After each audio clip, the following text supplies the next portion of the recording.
Hey guys, Kurt here of NK Garage, and welcome back to the shed.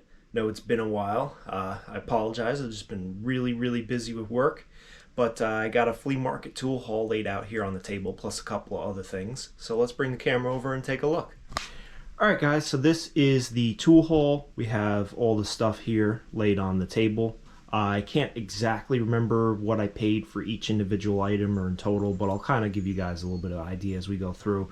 But also, before we jump in, I just want to give a special thank you to Chris K, viewer of the channel, sent me this diamond 12-inch adjustable wrench. He got it in a hole. He was sending me some pictures, and I said, hey, I could really use that for my collection. I'm missing that one. So over here is my diamond adjustable wrench collection, and there is the 12-inch.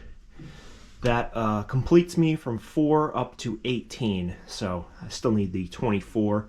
And then also I kind of would just like to double up on some of these, get some more of the green handle ones. Also just kind of get them all in black oxide, chrome, kind of just fill out the collection. But thank you, Chris. Really appreciate that. That open spot on the board has been bothering me. And then also a friend of mine is in the process of purchasing a house, kind of from friends and family, and there was an illegal shed on the property, so Nick went over there with one of our machines to knock it down because it was a problem for the sale of the property. And inside the shed was this old SK tool case. So we have the SK Tools logo there, and this must have been a pretty comprehensive socket set. You know, this thing, let's get a measurement on it. I'm not sure if it's 1/2-inch drive or 3/8 drive, but it's an 18-inch long box, about 6 inches by about 2.5 inches tall, maybe 3 inches tall. No SK tools with it though, but we did get this old Stanley push drill. Let's get the model on this. So it's a Stanley number 41Y, and there's some bits in there, so regardless of its condition, which is pretty average, sounds like there's some bits in there, so that will be cool. But yeah, nice little SK case. No tools, but you know, sometimes you get the tools but not the case. All right, so let's jump in. First up, we have some adjustable wrenches. This one here is the 16-inch Craftsman. Pretty good used condition on here. Model 44606. I don't find too many of these, and I really do like this size, so I was pretty happy to find that. I think it was about 10 bucks, so to me that's a great price. And we have the Master Mechanic. It's a 12-inch, and the Master Mechanic 12-inch, well, all the adjustable wrenches at this time were made by the Triangle Corporation, so that was Bonnie, Utica. I kind of collect these, so, and I always happen to find them in the 12-inch. So I have Bonnie, Utica, now Master Mechanic. So I just thought that was cool. That's another one for the collection. Plus this 10-inch New Britain. So again, pretty cool. 3 pieces for the collection here. Like I said, I think the Craftsman was about 10 bucks, and I think these were each about 5 bucks. Kind of bought those with a bunch of other stuff. This was a pretty sweet deal. So this is an 18-inch pipe wrench, and it is made by the McCaig Hatch Company in Buffalo, New York. And I've been kind of getting into McCaig Hatch and tools that are made in New York. I've always been a fan of Utica, but also the McCaig Hatch is something I'm starting to pick up now.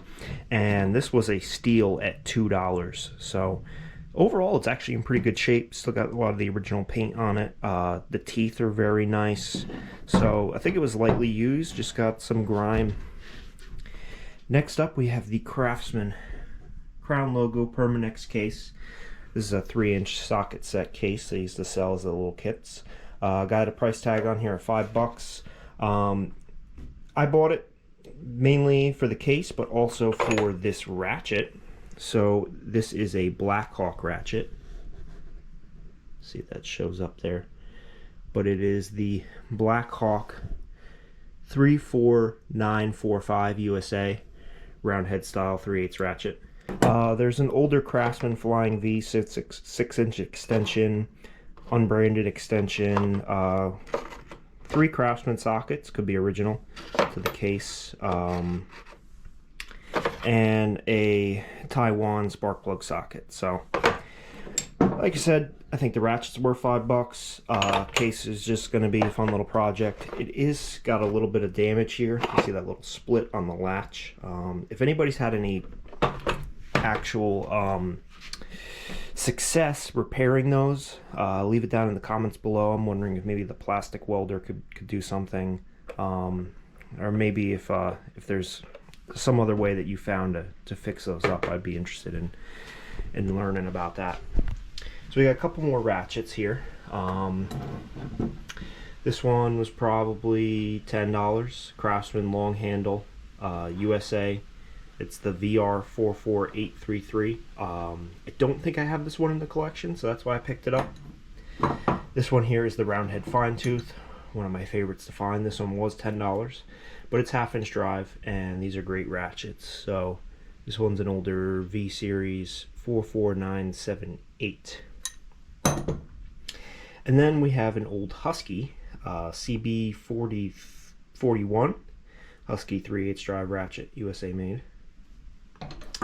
Got some bigger SAE wrenches here. Craftsman 1 1/16 inch V series.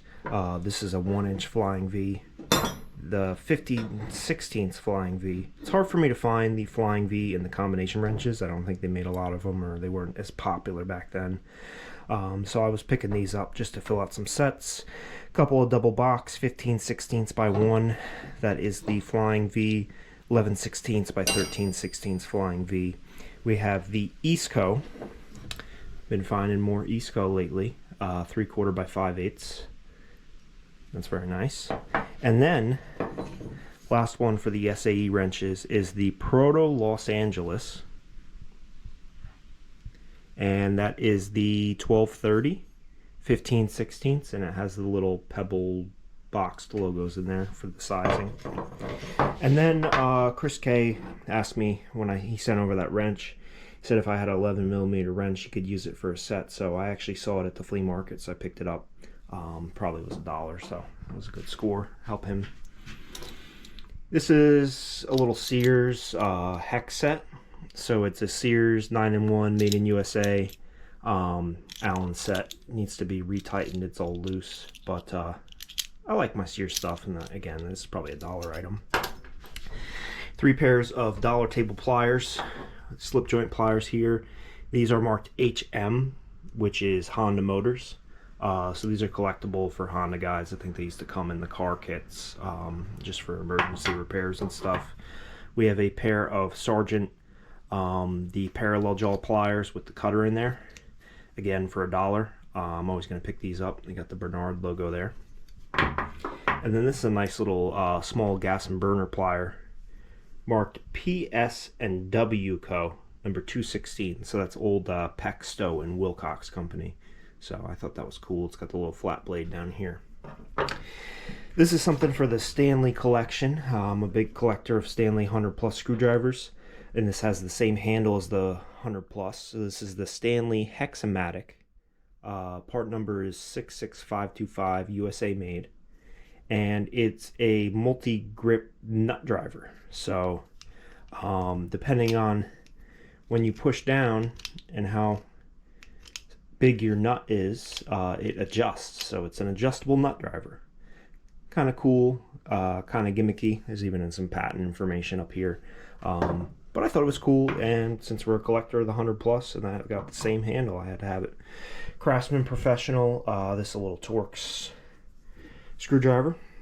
Red and black handle, 47181 USA, Western Forge. I love these. I actually have a good collection going on here. I have a lot of the Torx over here, working on the Phillips and the flats, but you know, eventually I'm trying to fill it all out. I did have this one already, but I wasn't going to leave it behind. It was actually $1, so I figured I'd pick it up in case I needed it, and if not, I'd just go on the eBay store. Somebody else will be able to fill out a set. This is something caught my interest. It's a copper pick looking thing, and it's marked Dodd and Struthers Des Moines, which I believe is Pennsylvania, wood handle. And I didn't know what it was. I wasn't sure if it was like an ice pick or a pick tool, or if it was for working with rope, like a marlin spike or something. But I started looking online, found a little bit of information on the phone real quick. Some people were calling it a lightning pin. I'm not really sure. It might go along with some other stuff. It could also be homemade, that this was taken from something else and put on this wood handle to make a pick. I'm not sure. You guys know more about that, let me know in the comments. Got a cool hammer here. So this here is a Heller. Got the little, I think it's a horse or a donkey on there. Made in USA, 1 pound. And it's a combination cross and straight peen hammer. So that's pretty sweet. Not only is it, got the original logo, it seems to have a lot of the original Japanning on here. Got a decent enough handle on it. Thought it would be a nice little thing to get cleaned up. And then we have 2 old farm tractor equipment wrenches. I'm not too familiar with these, being able to identify them, but this is in such great shape. It's a P1599. I don't know if this is International Harvester or another machine, but this is, a combination all-in-one kind of tractor wrench for doing all different service and stuff. And then here's another one. This one's even much heavier. The number on there I think might be 109 or 100. So you've got a square on this side, a bigger square on that side, and then down here we have a hex drive. But these things are awesome. They're pretty cool. So that concludes the flea market haul this time. But yeah, I mean, it's from a couple of weeks ago. I haven't been shopping that much. Haven't been doing as much picking. Like I said, I've just been so busy. But I think there was a lot of great picks in this haul. A lot of the stuff was more budget items. I don't think I spent more than $10 on anything, and the $10 prices were more for like the 1/2-inch ratchet and the big adjustable wrench. Everything else was $5 or under, so pretty good. You guys gotta let me know what you think your favorite find of the day is. For me, I think it's the McKagan Hatch pipe wrench. I think that's pretty cool. So that's it for today. Appreciate you guys checking out the haul, and I'm gonna try to get back out here and try to get some more videos. I've got a lot of tools piled up at Nick's, but we've been finishing up the day 6:30, 7:30 p.m. every day, and we're just tired, beat, and haven't had time to really do any videos in the garage over there. So hopefully we'll be able to get back into it soon and get you guys some more content. There's tons of stuff I want to show you guys. I know you guys are patient and you're very kind and willing to wait, but I'm pretty excited to show you guys some of the stuff that we did pick up. So hopefully we'll get back to that soon. So thank you guys, have a great day, and we'll see you next time with another.